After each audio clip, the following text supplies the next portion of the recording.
이제는 여성이 살기 좋은 세상이 왔어요. 그리고 이 사회의 모든 중요한 결정, 경제적인 이런 것들도 전부 여성이 결정을 합니다. 그만큼 여성의 역할이 중요해졌죠. 또 21세기는 노인의 시대. 이젠 정말로 노인이야말로 늙어서 죽음을 기다리는 세대가 아니고 이 사회에 아주 중요한, 그리고 여러분들이 곧 닥칠 그러한 시대입니다. 이 여성과 노인은 지금까지 한 번도 행복한 대접을 못 받았어요, 사실은. 여성 이제까지 사람 대접 받은 적 있어요? 지난 2000년 동안? 없죠? 요즘 들어서 여러분들 이렇게 관광버스 타고 나오고 이렇게 강의 듣고, 이 시간 남편들은 뭐예요? 돈 벌러 가잖아, 이 시간에. 요즘은 노는 시기라 좀 놀지 모르지만, 노인들. 저는 요즘 우리 천주교에 조금 불만이 있어요. 주일학교 애들한테는 돈을 쏟아넣는데 노인들한테는 안 쏟아넣어요. 근데 실질적으로 평일미사 참여하고 이 성당을 지금 지탱해주는 세대는 누구예요? 노인이에요. 물론 미래에 그 아이들이 성당을 나온다고 그러지만 그건 미래 얘기입니다. 지금 노인들, 지금 여러분들한테 쏟아내는 게 훨씬 낫다고 생각 들어요. 애들은 이제 안 나와요, 성당에. 그리고 21세기는 무슨 시대냐? 서비스의 시대. 이제 이 얘기를 지금부터 여러분들하고 나누도록 하겠습니다. 자, 이 현대교회의 물론 모든 우리 교회의 화두는 뭐냐? 선교예요, 선교. 그렇죠? 네. 하늘나라를 선포하고 선교하는 거예요. 그런데 교황님 때 막 10% 막 선교가 됐는데 지금은 2%로 떨어지더니 이제는 거의 1%대로 선교가 떨어졌어요. 선교가 안 돼요. 성당에 안 나와요, 요즘. 누가 성당에 나와요? 더욱이 이 1%대로 떨어진 상태에서 천주교 교우가 500만이라고 그러는데 미사 참여는 125만 밖에 참여를 안 해요. 그러니까 4분의 1이 성당에 안 나오는 거예요. 여러분들, 우리 집안 식구가 4식구야. 4식구인데 주일날 같이 밥을 먹기로 했는데 한 명만 맨날 와서 밥을 먹어. 그 집 망한 집이에요, 안 망한 집이에요? 망한 집에 우리 천주교가 지금 신부들이 숫자가 없어갖고 교우들 많이 오는 게 그래도 잘 된다고 생각하지만 통계적으로 보면 망한 거예요. 그러면은 왜 우리 이 교우들이 아니면은 사람들이 성당을 찾지 않느냐? 이거는 2만 달러가 넘어선 시대에는 이게 서비스를 원합니다. 대접받기를 원해. 2만 달러가. 이게 우리가 1000달러, 2000달러 땐 성당에서 신부님 막 혼내고 소리 질러도 어떻게 해요? 다 참고 살았어요. 왜? 내가 지질이 못 살고 있는데 성당 가서 욕 좀 먹는다고 어때? 근데 지금은 내가 그랜저를 타고 다니고 아파트 지금 동백지구 그 좋은 데에 거기 아파트를 내가 지금 살고 있는데 성당 가서 신부가 막 욕하고 소리 지른다고 거기 참고 나올 것 같아요? 안 나갑니다. 바로 옆 성당 운전하고 가요. 옛날엔 죽고 나서 어딜 들어갔어? 거길 간 거예요. 근데 이제는 시대가 틀려졌어요. 여러분들은 사실은 하늘나라를 사신 고객이야. 예수님이 이 세상에 오셔서 뭐 팔고 가셨어요? 하늘나라 팔고 가셨어요. 로리베리 존슨이라고 최고 경영자 CEO라는 책을 쓴 미국의 경영 컨설턴트가 쓴 책인데 예수님은 하늘나라를 팔고 가셨다는 거예요. 저도 맞는 것 같아요. 여러분들은 하늘나라를 사신 고객이야, 고객. 근데 고객 경영의 가장 기본은 뭐야? 그렇지. 여러분들 만족하세요? 성당 나와서? 성당, 본당 신부님 모시고 왔다고 또 괜히 또 이상한 소리 하지 마시고 솔직히 말씀하세요. 사실 성당 나와서 만족하는 교우들 거의 없어요. 내가 지금 한 수백 성당 강의를 다녀봤는데 만족하지 않아요. 구조 자체가 만족을 못하게 돼 있어요. 본당 신부님의 문제가 아니라. 이제 고객 경영의 다음은 고객 감동이야. 성당 나와서 감동 받아요? 더 못 받지. 감동 무슨 감동이야. 이제는 고객 기절의 시대야. 성당 나와서 기절해요? 기절하기 쉽지 않습니다. 그런데 여러분들 핸드폰 회사에서 10년 전에 처음에 핸드폰을 내놓을 때 선전 하나가 저는 생각이 나요. 어떤 여성이 핸드폰을 이렇게 목에 걸고 막 자기 이 핸드폰에서 36화음이 막 나오는 거야. 너무너무 좋아. 그래갖고 앞에 전보산대를 못 봐요. 전보산대 못 받고 전보산대에 부닥쳐서 기절을 합니다. 그 컨셉이 뭐냐 하면은 우리 핸드폰 쓰면 기절시켜 주겠다. 그거거든. 그래갖고 단일 품목으로 1위에 올라섰어요. 그러니까 이게 고객을 기절시켜줘야지 고객이 그 물건을 쓴단 말이야. 성당에도 어떻게 해야 돼? 기절해야지 성당에 많이 나오는 거예요. 근데 우리 수원교구, 내가 수원교구 신부지만은 수원교구 사실 만족, 감동, 기절할 일이 없어요. 서울에서 막 인구가 막 밀려갖고 툭 하면 본당 분가야. 그래갖고 내가 성당을 정말로 열심히 줬어. 상하성당을 열심히 줬어.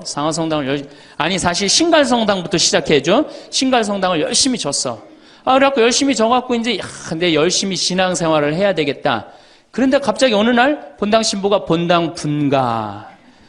근데 재수없이 신갈성당에 속해서 산 게 아니라 내가 살고 있는 데가 상하구역이야. 그럼 어떻게 돼요? 또 내야 돼. 그래갖고 또 한 5년 열심히 줬어. 근데 열심히 줬는데 내가 또 이사를 갔는데 돈 모았고 이사를 갔는데 그 와중에 동백으로 갔는데 거기서 또 성당을 또 짓는다고 신축금을 내라 그래.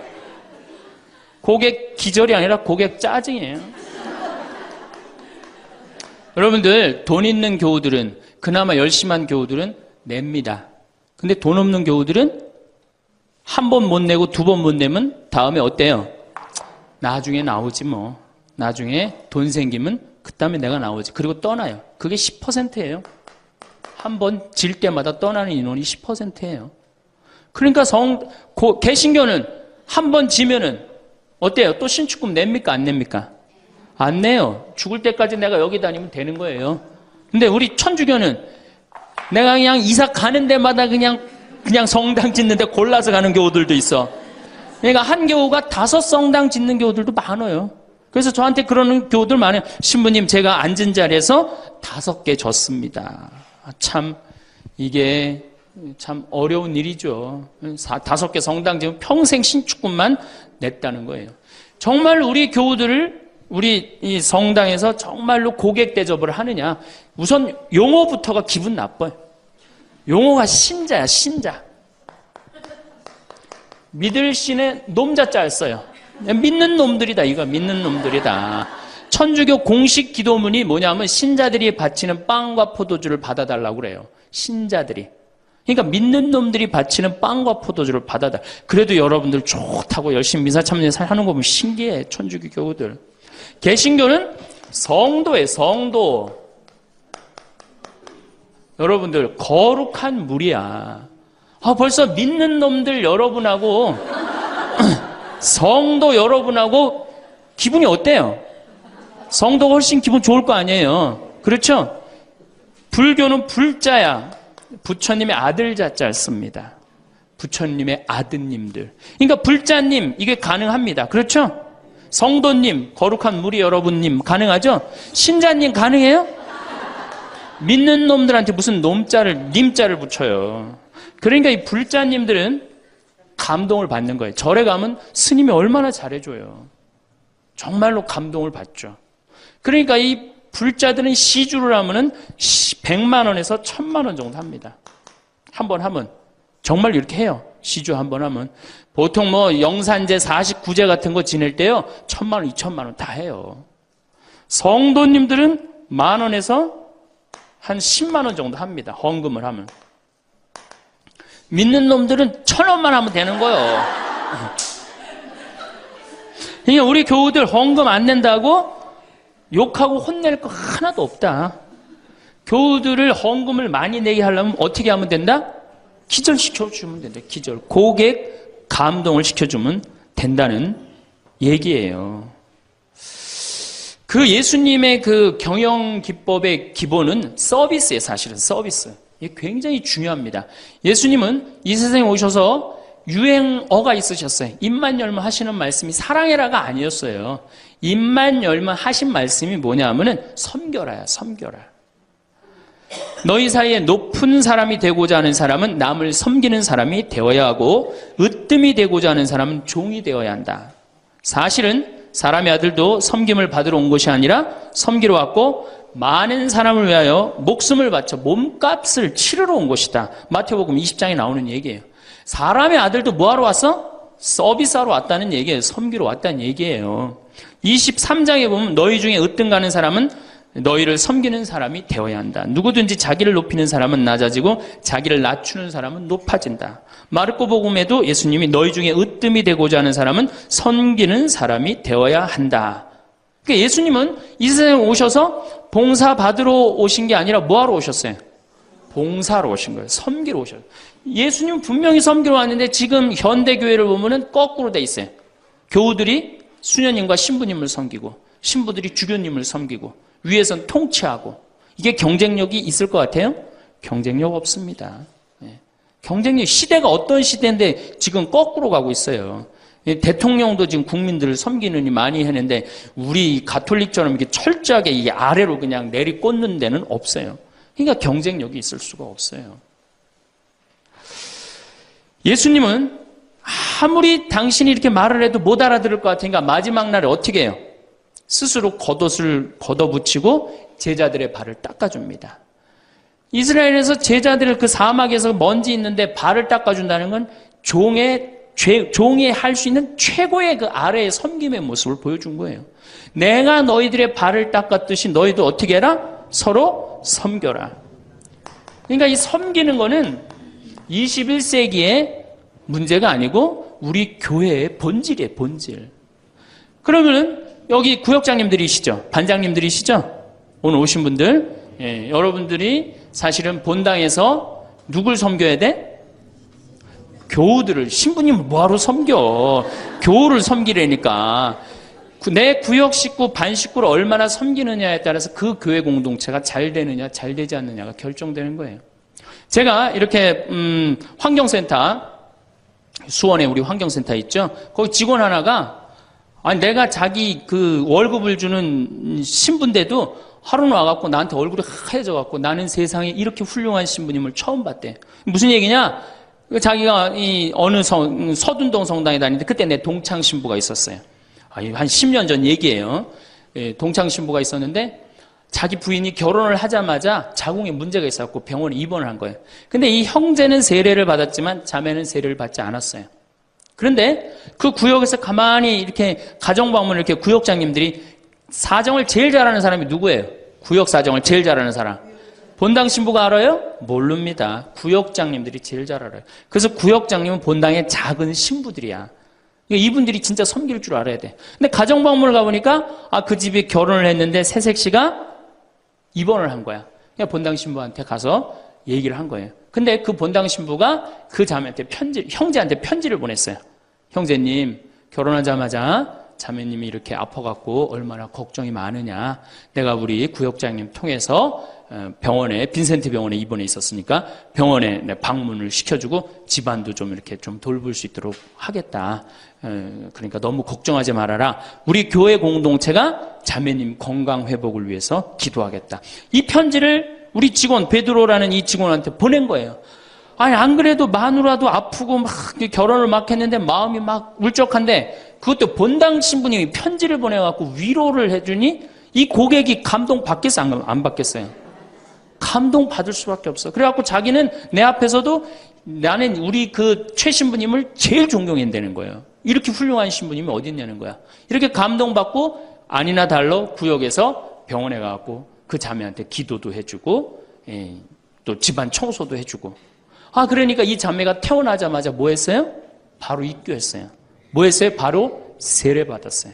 이 자매가 세례를 받으니까 자기 친정 식구들 어떻게 돼? 당연히 따라서 세례를 받았어요.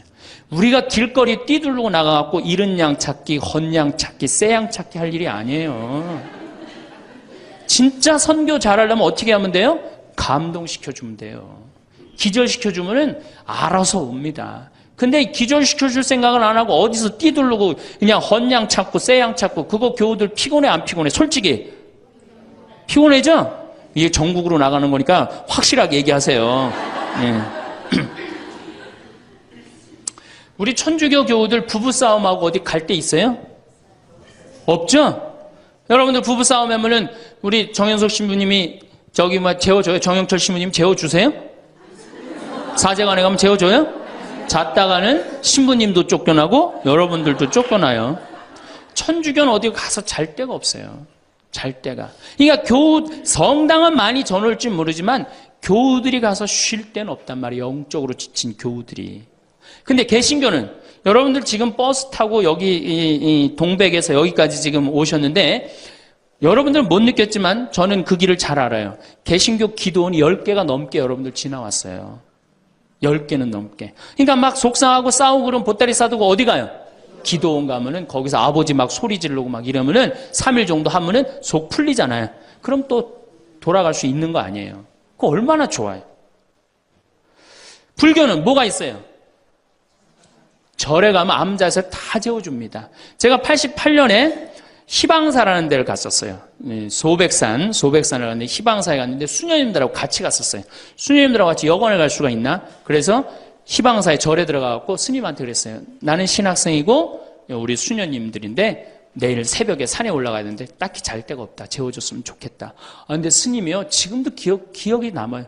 두말 않고 방 2개를 수녀님 방, 내 방 이렇게 딱 내주시는 거예요. 주무시고 가시라고.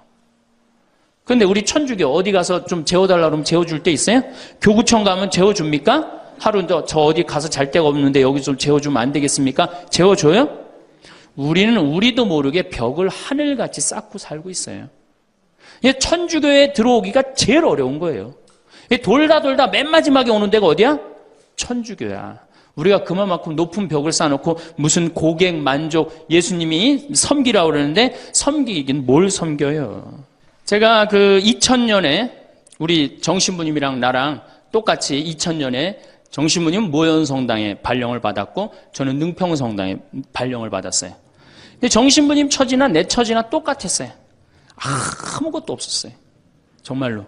모본당에서 분가금으로 딱 3천만 원을 받았어요. 근데 성당 하나 지려면 보통 27억, 30억 정도 되잖아요. 2000년이면 IMF 딱 터지고 다 망한 상태예요. 그냥 완전히 망한 상태가 2000년이에요. 본당에 가보니까 성당이 어떻게 돼 있느냐면 지붕은 천막이야. 파란 천막으로 돼 있는 거야. 그 다음에 벽은 컨테이너예요. 컨테이너. 바닥을 보니까 맨 흙이야. 성당 바닥이.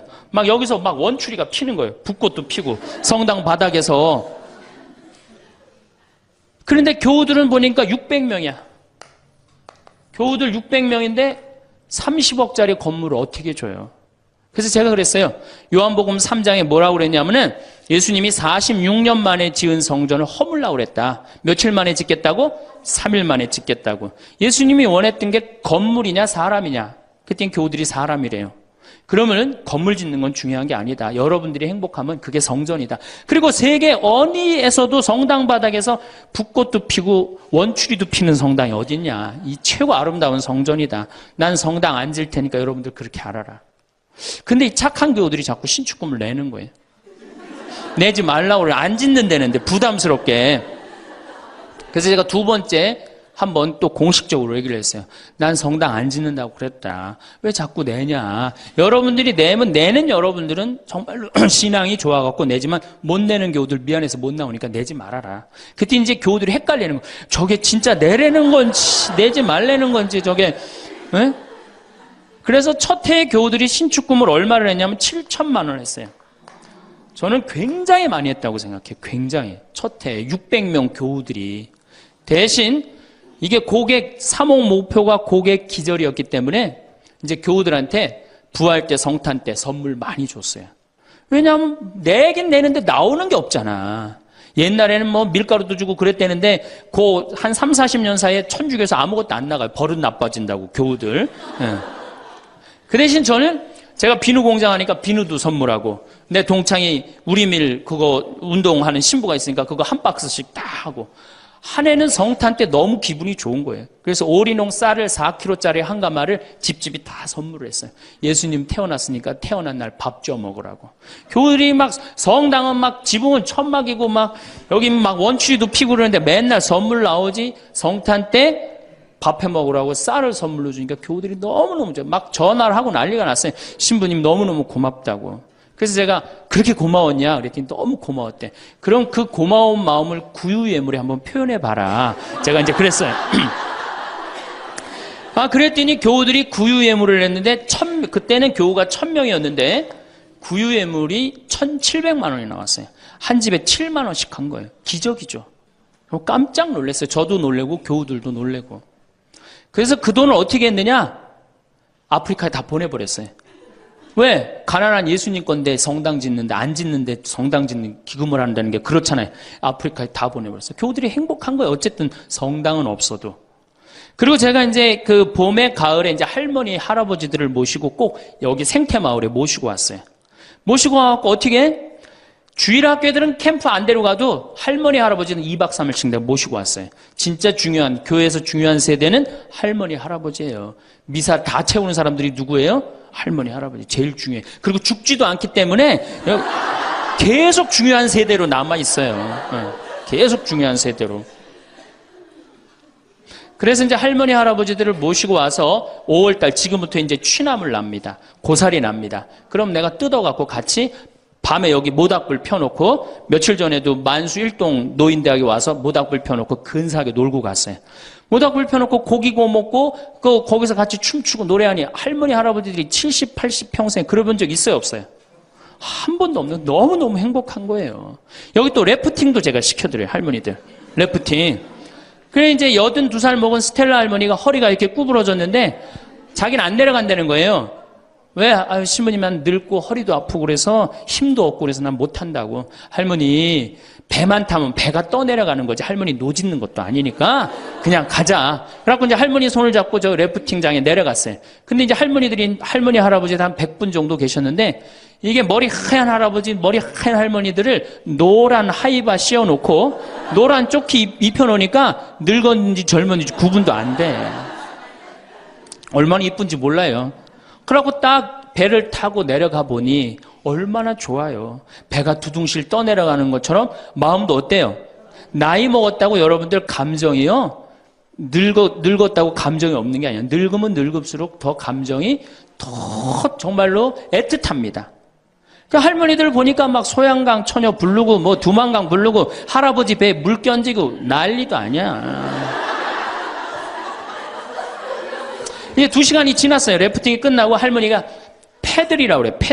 패들을 이렇게 쥐고 이렇게 허리가 구부러졌으니까 이렇게 올라왔어요. 할머니 어땠어요? 그랬더니 이 할머니 하시는 말씀이 죽어도 좋아. 그래요. 죽어도 좋아. 이 고객은 기절을 한 거예요. 이 할머니가 애들을 8을 낳는데 본당에 돌아가갖고 그랬대요. 니네들 다 모여봐라. 다 불렀대요. 죽전, 분당, 여기 사는 교우들 다, 아들, 딸들을 다 불렀대요. 니네들 내가 80평생 살 동안 나하고 2박 3일 놀러가고 모닥불 피고 나하고 내 손 잡고 춤춰준 적 있냐? 없지. 니네들 내가 늙었다고 나 래프팅 시켜준 적 있냐? 없지. 근데 우리 신부님이, 제가 지금은 40대지만 그때는 30대였거든. 30대 중반. 우리 신부님이 그걸 다 해줬다. 나는 우리 신부님 너무너무 행복하다, 신부님 때문에. 근데 이 신부님이 성당을 줘야 되는데 돈이 없다. 돈이 없으니까 니네들 나한테 못 해준 거 돈 갖고 와라. 그래서 할머니가 신문지에 돈을 이마만큼 싸갖고 왔어요. 이거 뭐냐 그러니까 신부님 이거 내가 신축금으로 자식들한테 걷어온 거래. 그러니까 이 고객이 기절하니까 내가 시키지도 않았는데 앵벌이를 알아서 해갖고 와. 그래서 이제 교우들이 하도 성당을 짓자 난 안 짓는다 그러는데 짓자 그래서 3년 9월에 시작해갖고 4년 부활절에 성당을 다 줬어요. 9개월 만에 성당을 뚝딱 줬어요. 그리고 이제 봉헌식을 하는데 교우들이 그러는 거예요. 신부님 우리가 언제 이렇게 성당을 줬느냐고. 나도 모른다. 이게 기절한 상태에서 자기 주머니에 돈이 나오는지도 모르고 막 낸 거야. 깨보니까 성당이 젖은 거예요. 사실은 교우들이 행복하면 성당 짓는 거 어려운 일 아니에요. 우리 정신부님도 모현 성당 참 멋있고 깨끗하게 또 지셨는데 어떻게 또 동백으로 또 가고 참 불쌍한 신부예요. 사실은 하나만 지면 됐지. 여러분들 조금 기절한 상태에서 좀 도와주세요. 조금 기절한 상태에서. 이렇게 성당에 나오면 행복해야 되는데 우리 천주교는 행복하지 않아요. 성당에 나가면요 우리 컨셉은 우울이야. 우울. 개신교는 컨셉이 뭐예요? 기쁨이에요. 기쁨, 감사, 찬양, 영광, 경배, 알렐루야. 그렇죠? 아멘. 이렇단 말이야, 개신교는. 근데 우리 천주교는 이게 서비스의 정신이 없기 때문에 우울로 돌아갈 수밖에 없어요. 그러니까 우리는 주로 뭐냐면은 봄 판공, 가을 판공, 십자가의 길, 참회의 절, 양심 성찰 이런 거란 말이야. 그냥 늘 우울해. 나는 우리 교우들 참 불쌍해요. 왜 불쌍하냐면은 일주일 내내 그냥 시어머니 때문에 속이 부글부글 끓었어. 남편 때문에 부글부글 끓었어. 일주일 내내 며느리 때문에 속이 부글부글 끓었어. 그래갖고 성당에 가서 이걸 좀 풀어야 되는데 성당 가면 어떻게 기를 죽이냐면 미사 시작 우리가 첫 전례가 뭐냐면 이 참회의 절이에요. 그래갖고 뭐라고 시키냐면 내 탓이오, 내 탓이오. 내 큰 탓이라고 그러니 이게 풀로 왔는데 이게 풀로 오는 게 다 다시 내 탓으로 다 내가 지고 다시 집에 가는 거야. 이게 미치는 거죠. 제가 한번 어느 성당에 환경 강의를 간 적이 있어요. 환경 강의를 갔는데 고해성사를 미사 전에 이제 주로 들어갔는데 고해성사 앞에 그 고해소 앞에 양심성찰 그 항목을 쭉 적어놨는데 거의 100가지를 적어놨더라고. 뭐 주일미사 빠진 거, 뭐 교무금 떼어먹은 거, 뭐 술집에 간 거, 막 100가지를 써놨어요. 보니까 내가 이렇게 들어가면서 야, 저거 보고 있는 사람들 정말 우울하겠구나 그런 생각이 들었어요. 아니나 달라 한 형제가 딱 들어오더니 숨을 팍 쉬더니 신부님 내가 3년 만에 성당에 왔는데 저거 앞에 보니까 안 걸리는 게 없다. 그중에 특별히 6번, 27번, 65번이 걸린다는 거예요. 이놈의 100가지 중에 그걸 내가 어떻게 알아. 6번이 무슨 죄인지. 그래서 내가 보석으로 2번, 6번, 8번 하라고 그랬어요.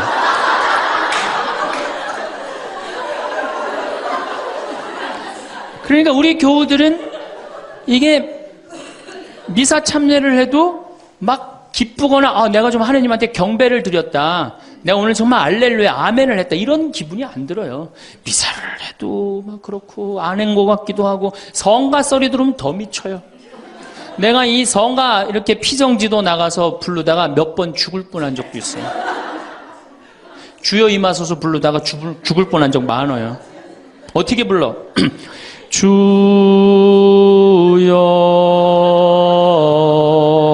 주여 임하 언제 숨 쉬어야 돼 이거 이러니 죽는 거지. 이러니까 죽는 거지.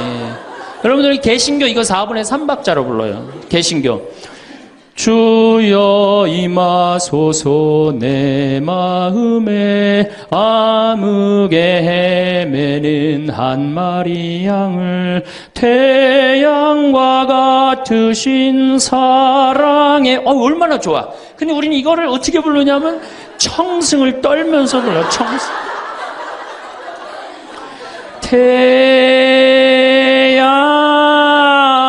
태양과 같으신 태양이 무슨 놈의 태양이 그런 태양이 있어요. 그래서 성가함을 하면 힘들어. 막 기쁜 게 아니라. 그렇지 않아요? 난 대림절에 제일 부르기 싫은 노래가 구세주 빨리 오사야. 그 노래 미칩니다. 그게 빨리 오라는 거예요? 오지 말라는 거지.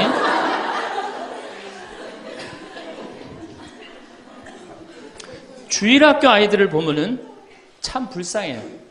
왜 불쌍하냐면 주일학교 아이들이 여름신앙학교를 해요. 그럼 얼마나 신나 여름신앙학교를 하면은. 그래갖고 막 성당에서 티도 주고 간식도 주고 율동도 배우고 뭐 6학년 애들은 별로 안 좋을지 모르지만 유치부 1, 2, 3학년 애들은 너무너무 신나잖아요. 그러니까 방학을 해가자마자 주일학교 한다고 성당을 막 쫓아갔어. 성당에 월요일날 이제 주일학교 여름신앙학교 하는 첫날 첫 프로그램이 뭐냐면은 참회의 절이 참회의 절. 애들을 다 유치부부터 6학년까지 다 안 치고 갑자기 불을 끕니다. 성당불을 다 꺼요. 그리고 초 2개만 딱 켜놓고 주일학교 선생님이 양심성찰을 하자고 그래요. 양심성찰 해갖고 이제 주일학교 선생님이 읽기 시작합니다. 뭐라고 읽어? 유치부부터 6학년까지 앉혀놓고 나는 엄마 몰래 헌금 1,000원 중에 500원을 떼어먹었어. 이러면요 유치부 애들이 눈꼬리가 막 올라가요. 저걸 어떻게 알았지? 내가 헌금 떼어먹은 걸? 난 엄마 몰래 오락실을 갔습니다. 이게 괴로운 거예요. 애들도 괴로운 거예요. 애들도 우울 컨셉으로 이제 성장하기 시작하는 거죠. 이렇게 6년 동안 하면요, 애들이 무슨 생각할 것 같아요? 6년 동안 하면은 여러분들이 잘 하셔야 돼요.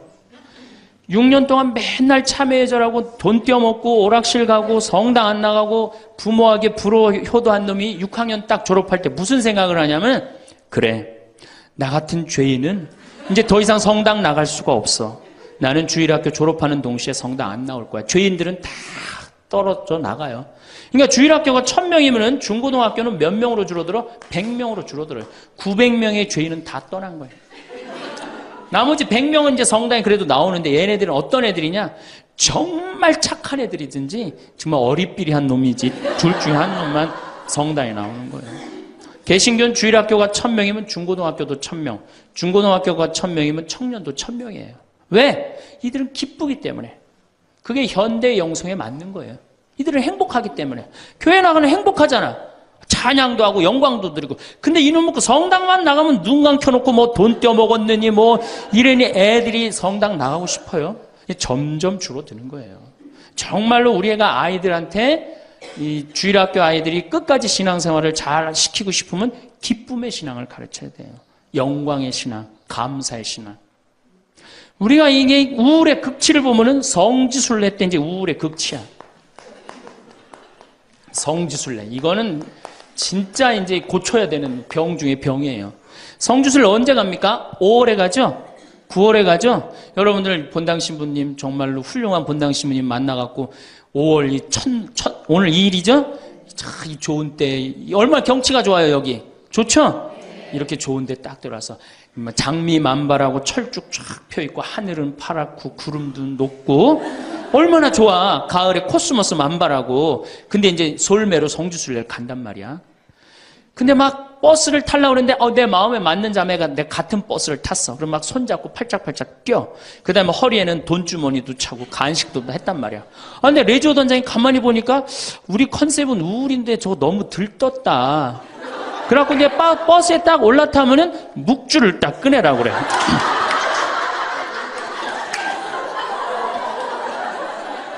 묵주를 꺼내라고 꼭 고통의 신비를 꼭 해요.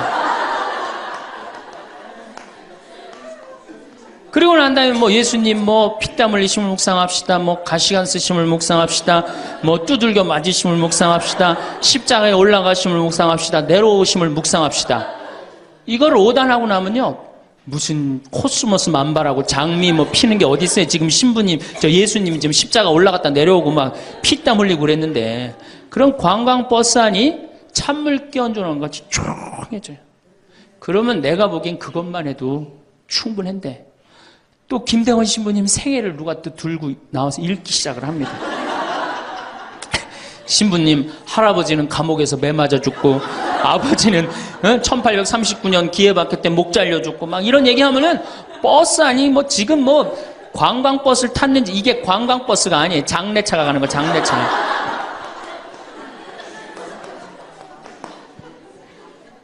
그래갖고 신부님이 1836년에, 여러분들 신부님이 1836년에 떠나서요, 마카오에 1837년 6월에 도착하세요. 6개월 동안을 걸어서 간 거예요. 기가 막히죠? 그런데 신부님 유학 중에, 신부님 1836년에 떠났으니까 아버지가 39년에 죽어요. 순교를 하세요. 그러니까 유학 중에 아버지가 죽은 거야. 얼마나 이게 그 어린 그 신학생한테 마음이 아프겠어요. 정말 기가 막히죠. 그럼에도 불구하고 조선교회를 위해서 견디죠. 그런데 또 중간에 최 프란치스코라고 동료 신학생이 죽어요. 우리 신부들한텐 동기가 죽는 건 형제가 죽는 거하고 똑같은 거예요. 그게 얼마나 또 마음이 아파. 그래갖고 45년에 조선에 들어와 보니 세례를 받았나 성사를 받았나 교우들이 정말 신부님 생각해 기가 막히냐. 그땐 부제님이었는데. 그래갖고 빨리 신부님을 영입해야 되겠다. 그리고 이제 서해 바다에서 배를 12m 정도밖에 안 되는 배를 타고 그거를 상하이를 건너간다고 간 거예요. 어부들은 신부님이 하도, 그 부제님이 하도 똑똑하고 그러니까 항해수를 아는 줄 알고 무조건 따라갔는데, 항해수를 알긴 뭘 알아. 저쪽이 중국일 것이다. 가자. 그리고 간 거예요. 그러니 돛 떨어지고 닷 깨지고 20일 동안 표류를 합니다. 정말 죽을 둥 살 둥 해갖고 중국에 도착을 해요. 상해 가갖고 또 고초를 겪고. 그래서 이제 주교님을 만나갖고 서품을 받고 또 어떻게 또 중국에선 또 어떻게 저쪽이 조선일 것이다. 그것도 주교님까지 모시고 가자. 그래갖고 갔어요. 갔는데 웬걸 딱 도착을 했는데 사람이 말을 했는데 이상한 말을 하는 거. 어디서 와서 꽝 이러는 거예요. 제주도로 간 거예요. 제주도로. 잘못 가갖고. 제주도에서 또 미사를 봉헌하시고 인천 아파트로 와서 사목을 하는데 잠을 잡니까? 뭐를 합니까? 그러다가 6월 달에 순이도에서 붙잡히세요. 붙잡혀갖고 한양으로 압송을 되는데 6월에서 9월이면 여름을 지나는 거 아니에요? 얼마 똑똑해. 세계 지도 그릴 줄 알지, 라틴어 할 줄 알지, 중국어 할 줄 알지. 이 급변하는 세상에서 나라를 위해서 일 좀 하려고 그러는데 우리 대장 예수님을 두고 내가 어디를 하느냐 이래갖고 그냥 당당하게 이렇게 견디시잖아요. 그래갖고 막 신부님 허벅지를 때려. 그래갖고 막 부대기가 끌고 그러죠. 그러다 9월 16일 날 신부님이 순교를 하셔요. 새남터에서. 근데 돌아가실 때 또 어떻게 돌아가시느냐? 이쪽으로 되면 잘 자르겠느냐, 저쪽으로 되면 잘 얼마나 용감하세요. 그래갖고 8번째 칼에 신부님 목이 떨어졌다. 이렇게 훌륭한 성인 신부님을 모시고 사는데 여러분들 뭐 하는 거냐? 주일 미사도 잘 안 나오고 선교도 안 하고 그럼 또 그냥 막 기가 죽어갖고 고개를 또 우울 컨셉으로 고개를 숙이는 거야. 자, 장하다 순교자 합시다. 장하다 순교자 주 이래면 진짜 장례차가 가는 거예요. 그래갖고 이제 성지에 도착을 하면은 시키지 않았는데도 십자가의 길 알아서 해요. 시키지 않았는데. 그리고 이제 밥을 먹고 나면은 레지오 단장이 미안한 거야. 그래도 1년에 한 번 관광버스 타고 나왔는데 이거 묵주기도부터 기죽이기 시작해갖고 뭐 신부님 생에 막 아버지도 죽고 할아버지도 죽고 엄마는 거지가 돼서 돌아다니고 막 장하다 순교자까지 하고 막 십자가 얘기를 하고 하늘은 파랗고 꽃은 만발한데 너무 우울해. 그럼 이제 전심 때 술을 따르기 시작합니다. 한 잔씩 먹이기 시작해요. 한 잔씩 먹이고 돌아올 때 보면요 가관이 아니에요. 분명히 갈 때는 장하다로 갔는데 올 땐 차차차로 오는 거예요.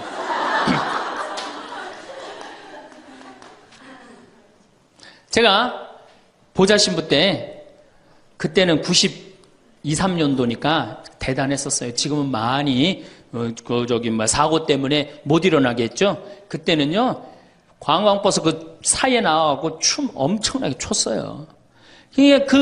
내가 거긴 굉장히 큰 성당인데 7개 꾸리아였어. 여성 꾸리아가 4개나 있었어요. 성주순례를 가고 싶은데 젊은 보좌 신부랑 가고 싶은 거예요. 나한테 한 달을 조르는 거 가자고. 난 가기 싫다. 왜 가기 싫으냐? 그랬더니 거기 가면은 갈 땐 거룩한데 올 때는 너무 정신없어서 난 가기 싫다. 그래도 우리 단장들이 막아줄 테니까 신부님 갑시다. 그래서 제가 그럼 갑시다 하고 갔는데 갈 땐 역시 거룩하게 가더라고요. 근데 그 성당은 여러분들처럼 굉장히 젊은 성당이야. 젊은 아줌마들이 많았어요. 내리자마자 술을 소주에 박스로 그냥 먹는 거예요. 근데 딱 버스에 올라타자마자 복도에 나와서 춤추기 시작해요. 근데 저는 이해가 돼요. 1년 내내 우울했는데 딱 하루 스트레스 풀 수 있는 유일한 기회는 언제야? 성주순례 돌아오는 길. 한국 천주교 공인 다 똑같아요. 모든 성당이 다 똑같아요. 갈 땐 거룩하고 올 땐 난장판이에요. 막 춤을 추다가 자기네들끼리 춤추니까 재미없잖아. 보좌 신부하고 같이 추고 싶은데 맨 앞에 보좌 신부는 앉아있는데 이 단장님들이 막았는데 제가 어쩔 수 없이 끌려나갔어요. 신부님 우리하고 좀 오늘만은 같이 좀 놀아달라고. 그래서 저는 춤출 줄 몰라요. 신부님 걱정하지 말라고. 우리가 다 알아서 한다고. 어떻게 알아서 해? 내 손을 붙잡더니 그래갖고 이제 한 5분 정도 쳐갖고 이제 예의를 갖췄겠다 싶어갖고 이제 좀 들어가겠습니다. 그랬더니 이 자매님들이 힘이 얼마나 좋은지 내 양복 뒷덜미를 딱 잡더니 가긴 어딜 가느냐고. 오늘만은 안 된다고. 우리하고 오늘만은 신부님 우리하고 함께 놀아줘야 된다고. 그럼 막 추는 거예요. 뒤에 있는 아줌마들이 뭐라 그래? 야 니네들만 신부님 데리고 놀지 말고 뒤로 좀 보내 이러냐. 그러면 이제 이때부터는 이제 이 아줌마가 한번 품에 안고 추고 저 아줌마가 한번 품에 안고 추고 들어가지도 못하고 제발 나 좀 드려. 그때 뭐 보좌 신분이 지금이야 이제 막 인상 쓰고 승질 부리면 되지만 그때는 그게 됩니까? 막 보좌 신분 때 통제가 안 돼요.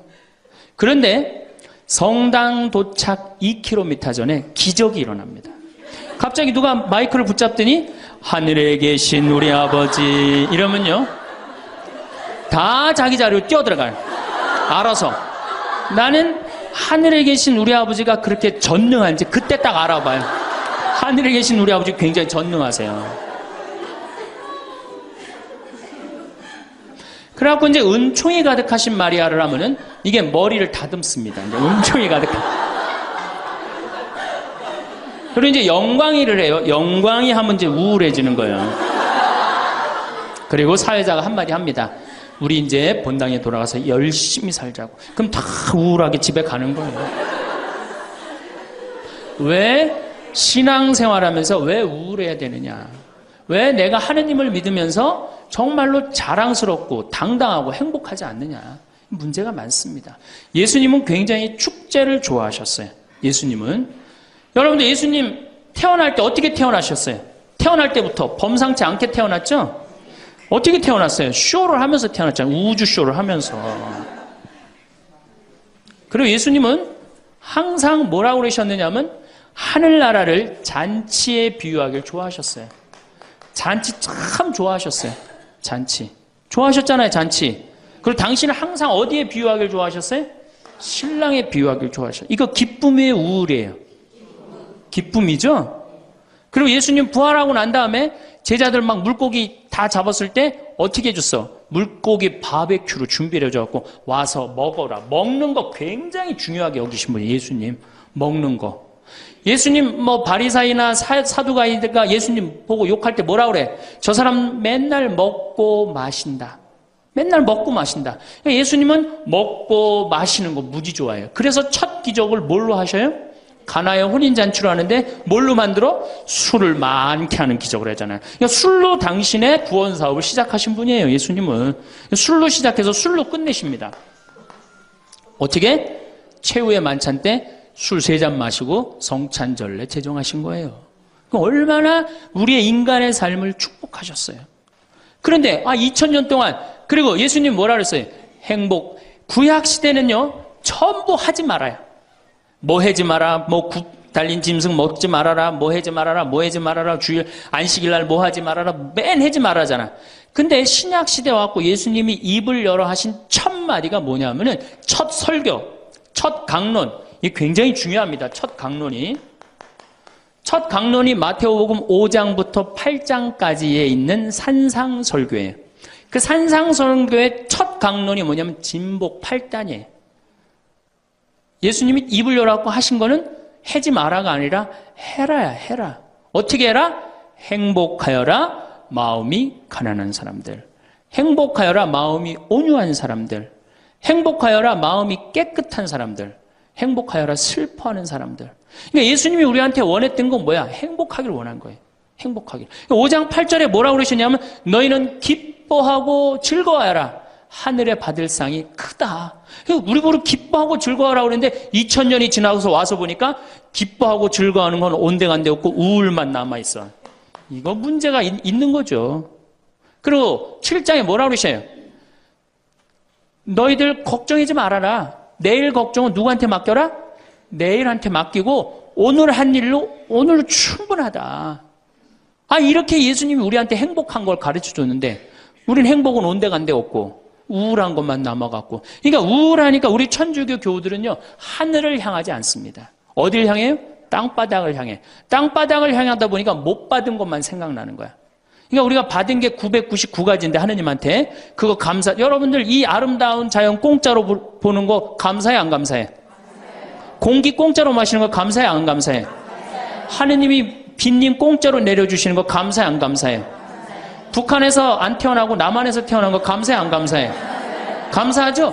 감사할 게 얼마나 많아. 이 하늘을 봐야지 감사한데 우린 우울하니까 땅바닥만 보는 거야. 그러니까 못 받은 것만 생각나는 거예요. 못 받은 거 더 달라고 하느님 부담스럽게 묵주기도 9일기도 54일기도 해가면서 계속 달라고 그러고. 그냥 우울한 컨셉은 이렇게 영성이 따라갈 수밖에 없어요. 이제 여러분들 감사하십시오. 데살로니가 전서 5장 16절에 뭐라 그래요? 항상 감사하시오. 항상 기도하시오. 항상 기뻐하시오. 이것이 우리 주 예수 그리스도를 통하여 드러내신 하느님 아버지의 뜻입니다. 그랬어요. 그러니까 여러분들 정말로 내가 하느님을 믿는다. 내가 천주교 신앙생활을 한다. 그러면은 그거는 굉장히 당당한 거고 감사한 거고 영광스러운 거예요. 근데 우리 자꾸 젖어들어요. 오그라들어. 내가 신학생 때 한번 밥을 먹으면서 일반 음식점에서 성호를 긋고 밥을 먹었어요. 성부와 성자와 성령의 이름으로 아멘하고 밥을 이렇게 기도를 하고 먹었는데 반대편에 앉아있는 형제가 내가 보긴 성당 다니는 형제 같아 보니까. 근데 저 젊은 놈이 성호를 긋고 밥을 먹으니까 굉장히 미안했나 봐요. 그래서 이렇게 보는데 내 눈에 딱 띄었어요. 허벅지에 십자가를 이렇게 긋고 먹더라고요. 우리 신앙이 자꾸 이렇게 오그라드는 거예요.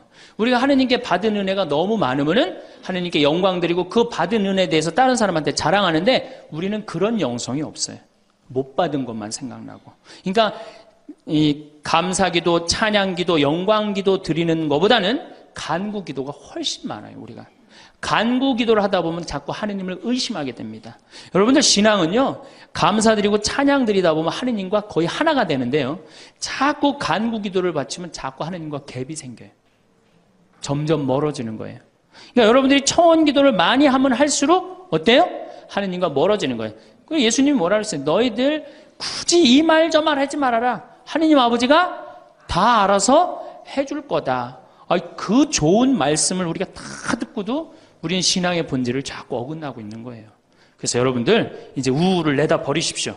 우울을 내다 버리고 정말 행복하게 그렇게 사시고. 세상이 참 많이 변했습니다. 예전에는 그저 주어진 길을 따라 열심히 사는 것이 중요했다면 이제는 내 마음의 만족을 어디서 어떻게 찾느냐가 한층 더 중요해진 시대입니다. 이 마음의 만족이란 때로는 안개처럼 잡힐 듯 잡히지 않아 우리는 더욱 그 본질을 갈망하게 됩니다. 수많은 정보와 선택지 속에서 우리는 끊임없이 무엇이 진정으로 가치 있는 삶인지, 어디에 우리의 시간을 써야 후회가 없을지 묻곤 합니다. 우리가 어딘가를 찾아갈 때 무엇을 기대하게 될까요? 그저 편리함이나 물질적인 것을 넘어 아마도 따뜻한 대우, 보이지 않는 마음을 알아주는 깊은 교감을 기대할 것입니다. 이는 어쩌면 우리 존재 자체가 홀로 완성될 수 없고 끊임없는 관계 속에서 서로를 비추며 의미를 찾는 여정이기 때문일지도 모릅니다. 가게에 갔을 때를 생각해 봅시다. 물건이 아무리 훌륭하고 이름난 곳이라도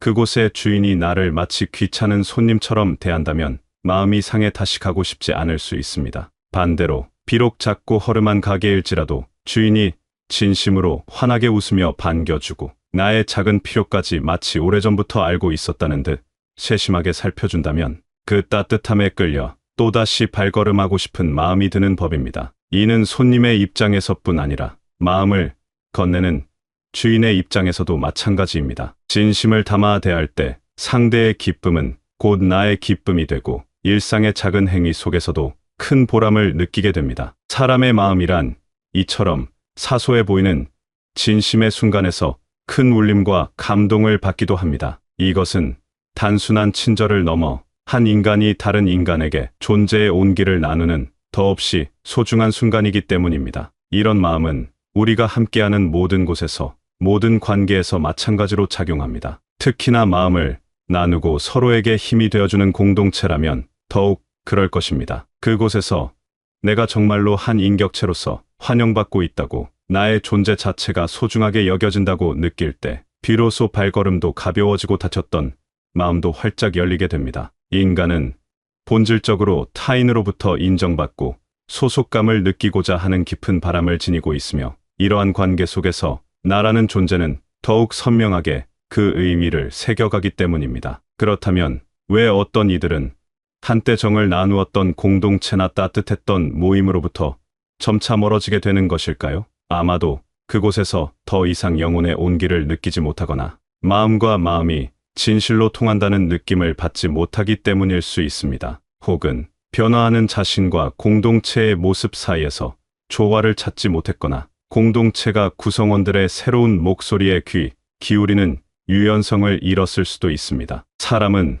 누구나 위선이나 형식적인 관계보다는 진실된 모습으로 존중받고 싶고 꾸밈없는 따뜻한 관심을 받고 싶어 하기 때문입니다. 진정성이 사라진 관계는 결국 공허함만을 남길 뿐이며 영혼을 지치게 만듭니다. 옛 성현들의 깊은 가르침이나 오래된 지혜를 살펴보면 한결같이 다른 이를 섬기고 자신을 낮추는 겸허함, 그리고 타인의 아픔에 공감하는 마음을 중요하게 이야기했습니다. 진정한 섬김이란 무엇일까요? 그것은 아마도 나의 것을 내세우기보다 상대방의 필요를 먼저 헤아리고 상대의 말을 깊이 경청하며 그 마음을 이해하려는 노력에서 시작될 것입니다. 군림하기보다 기꺼이 자신을 낮추어 다가가는 마음, 그것이 섬김의 본질입니다. 하지만 때로는 그 숭고한 가르침과는 반대로 오히려 우리가 무언가를 끊임없이 증명하고 행해야만 하는 무거운 부담감을 느끼는 경우도 있습니다. 진정한 섬김은